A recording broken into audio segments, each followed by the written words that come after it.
अमरोम दा हायरगा अखोगी prime minister ना ngasi phawbada koi wangang di haibadi yaroi ma manipur gi conflict gi matang sida koi wafam si marirak ma thambikre ahanba july gi tang kunda koi gi minute ani ko in relation with the viral video of two ladies paraded adugi matang da ama thammi another august gi tang tarada koi gi home minister da support to boina home minister gi leiriba koi gi honorable home ministry sida koi gi amisa gi leiriba thabak thorom sida support to ga ngangba ama adusu koi gi ama leire and then 15 august ta lal kila da ama thambiki and then khwaidagi sangba oina july gi tang ahum koi gi prime minister na dumaina manipuri matang ji thambiki bani ada mana thambiri base july gi tang kunda thammi basi it's only for 2 minutes similarly and then august gi tang tara da mana thambi gi basi 4 minutes adagi tang tara manga da mana thambi gi basi 1 minute and 12 seconds and then akoi gi khara sang basi su 356 minutes lok sabha da mana magi waiba presidential gi akoi gi motion gi matang sida thamba matam sida mana thambi gi basi 559 round about 6 minutes kumbani haitare wangang de haibadi akoi haijaroi ge tawbudabu thambiri base manipur gi praja miyam na pamiba akoi gi wakhalon akoi na hangribu wahang kaidongai kanglup ani gi marak sida thoiba lan sigi waroshin ama lakadage na prajana langtak na ngairiba akoi gi adugumba wahang sigi paukhumse amata yaudaba swai sidani akoi na yamna akoi gi prime minister gi matang mana uji thambi khiba adumna ju thambi khiba koi silent oina leibire akoi gi manipur gi damakta khanbi dre thong lonjil laga leire ga ina akoi gi thammi base manipur praja miyamna su yamna warunuri base swai matang sidani hojiki akoi honorable national convener akoi gi arvind kejriwal na thambi khibadu akoi gi delhi gi assembly da manipur gi crisis ki matang sida wafum khara mana phongdokbagi tanja du lawraga awaba thengnariba pendaba nungaitaba praja gi chaitheng oiriba phibam yamna in detail da matamdu da akoi gi fir asuk lokhalle adagi yum lising mari rom gi sang mei thagre adagi relief camp ta mi lising hum furom leiri sigumba talaksida prime minister na thong lonjil laga tuminna magi office ka da phammaga leiba haibase masi adui matik nungnang ningai ni haiba wafam duni matamdu da akoi gi honorable national convener akoi gi arvind kejriwal na thambi khibasi matang swaida ina laksaning basi unity in diversity akoi na varieties in oneness haiba pandit jawaharlal nehru na thambiramba magi akoi gi thesis se sida not only akoi gi Delhi gi ujuk Hana chief minister oibiramba aduga amadmi party gi national convener oibiraba arvind kejriwal gi wafam se sigumna bharat ki leiriba state kunga mapan se sigi leiriba chief minister khuding magna hojik oiriba manipur gi irang sigi matang sida akoi gi wafam se nungang bagi wafam moi gi pendaba nungai taba se akoi gi manipur praja gi awaba sida moina saruk yari haiba se masi upham thopa haiba wafam si mai matang swaida thamjagi President na suk thambi khibada sarkar ma pan taragadi magi leadership ki akoi gi praja mayam siki leader oina akoi gi responsive akoi gi accountable leader ama akoi gi oi gi hai taragadi oi pham mangoda chen pham tokpase praja mayam siki akoi gi welfare gi khanba masida mangjin thaba ka thokpuga pham phajaba mayam am palli hiram masiga swai da khatang mari leina na imu pusinjara kanda akoi gi aap gi convener thamki besi magi ek sakat ki post da thamlei ko tawjage a leader leads from the front whenever any critical issue affects our country like Manipur now. The Prime Minister is seen to be silent and absent. This is a sign of a weak leader. Haina sumain thambi matang ki lak chabase ja khoi gi tasengna khoi gi hujik tho iba Manipur gi conflicts da haira gadi ma ja pura tumina laikram da na ason ba khoi gi luching ba amagi chaba sign do masana takche he post leise lak ningi base ngasi gi Narendra Modi na ngasi phawa khoi gi Prime Minister na leidi base ma tasengna sola ba jatla masi natraga khoi gi ma bo solhan na ba kari kari factor leira ba jat natraga masi son da ba ya da na ma sina weak oiba leader amagi role se lauri ba jatla kamain thambi ding sai matang ga swai matang sida aina panjaning ba amagak lei khoi gi tolerance has also limitations. Intolerance becomes a duty. Nasai khang base, mui basina khang bagi magi limitations. Aru limitations la aba. Adu ita di khang bangam da baduna maram oiraga magi mathause si soidana akoi pangthora kaneba masi bot ko hojik thoiba irang amadi prime minister gi leiriba phibam ani maksida khoi adum yengba yai akoina prime minister si akoi nungti gi haitare ko akoi sa ensang sieng leitabagi ensang leitabagi natraga mai yadabagi natraga nom leiganda we never recall the prime minister akoi nong to we never remember ajik mathau tara isi karigino koina ma ningsing ai hai matam when the system collapse system je siraganda laibak sigi lusingba amani laibak sigi leader amani haidana ma se praja miyamna ningsing nakpane aswai sida leader ama oina logudaba magi thodang se akoi gi manipur gi hujik thoiba irang siga yengaruba matamda magi thodang je hojik phawgi oina di even sumom lodri haiba phaw ai yai haina adum aina ai thamjage ba always time sigi irang je hojik phaw adum handling only by the home minister na handling tawruga leiri ba ma prime minister na parliament ta thamgi ba matamda su only akoi gi gaitare home minister thamba pawdam do adu gakta ma adum magi oiba masagi oiba aningba apam wakhalonda manipur gi miyamda natraga akoi gi kanglup ani sida appeal tawdana santi phanjilang narang bi karingum wai amata ba phongduk tabje sina le ngasi akoina warau re ise adu hujik akoi gi haibiri ba question du dai laksage laingak ama hairagadi akoi ngasai ta monaju thambi khibadu accountability responsibility and the legitimacy adu phajana ngakna salama matam da never there will be the good governance akoi gi afaba laingak ama haidana lerakadoi adu election da mai pakraba matungda election da mai pakraba adugumba candidate singduna khalleba it is their victory victory do nate sida mathau tara isi this is their responsibility moigi daita du neba karamba daita miyam gi damak thabak pangthokpa doing for the welfare of the people miyam gi yaifanabagi education gi health ki every sector khuding maksida miyam gi mihut amma oina democracy da miyam gi mihut amma oina leiriba adugumba mihu singduna pangthokadaba thabakse aduneba akoina hujik why we are paying tax to the government adugi piriba tax to in return praja gi namakta welfare gi namakta khara tawrukpa haibase moigi mohsaneba hujik panbiriba hujiki wafam duda Ukraine da Russia da hujik yam kanna Iran thoiba mafam zidadi prime minister satleba it may be a diplomatic oiba magi maram leiramba yai even though north east da BJP gi adugumba lusing masingna haigiba wafam ni north east da prime minister na 50 times ngasai akoi honorable convener su sabada thambi gi base satleba but now manipur gi sahi ama henjilla ba tha taraga tara nipan sura ba irang sidadi still ma waroshin gi damak natraga tanglup ani sigi marakta saungadana ba democracy gi khwaidagi masak phajaba adugumba negotiation table amal leiribase sida pusillaga irang si losin nanabagi damakta akoi gi lambi ama yalakta ba haibase si karigino haiba question du neba akoi no hojik hangba pam isi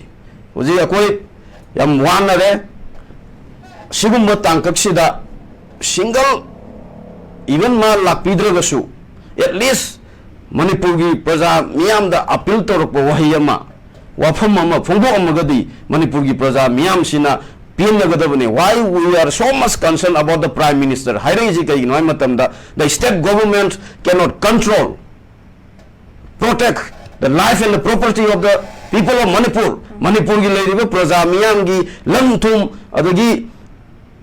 punsi ngakpun namuktrabunina akoi ngakpun namgudaba mafamduda akoi amu kholau laubu tabaneba adugumbu kholau do tabira kadra haibagi laujuru bose hogik phawbada tabidana sum laibi basina khalli kaino haiba matamda manipur gi praja se mase central government na masi mirai birabra Manipur si not a part of the India gi union gi saruk amma koi oidrabra sigum wahang kaya ngasi samjaraba naha kaya gi wakhalda ima even kaya gi wakhalda ahannaman kaya gi wakhalda ngasi phawra ibase kanana kari dang to phawli bano haibase masi yam munna center government na khangibam thoi mi khara hatlaga lalobo khara pharaga misam miyam gi yum khara mai tharaga kiyam khangallaga sum thammaga namdabiraba furup ama akhoije uhengani na khamiriba wakhallonse masi thadokpiba chungani haurakhiba megi tang ahumdagi haurakhiba lan sidagi sum matang lakpana ngasidi lan gi phibamji adugi matik yam lusilakpa mayona mada lai akanga hi kaya amana haibiri geopolitics ki matangda toan ba wafam kaya mot kaya thambiri ba adu ngasai adugumba phibam national security da national gi interest da akaiba lakado ba leira bhawada still thabak amata lokhotna leibasina lanji horpo matamdagi Manipur praja miyamna hainakhiba there is or there may be something hidden agenda ama yauraga shi conflict se thol libra haibase ngasidi tamna lanji kusilakpani na mayona masumna sum pagum makoi ura iba okay sigi tangkaksi yauna waraba socio economy da politically everything collapse oiraba matam sibauda wahi ama bawa thambidana sumna leibiba haibase masi tawbirano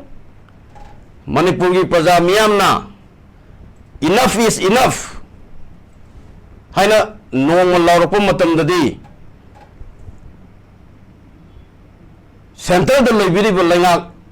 amadi state da leibiriba lengak animak thak ningla woi hainingai leite mase haugiba tangka kaya da Manipur gi praja miyamna matam dugi palamba lengak sing da urkhrabani haibase akhoi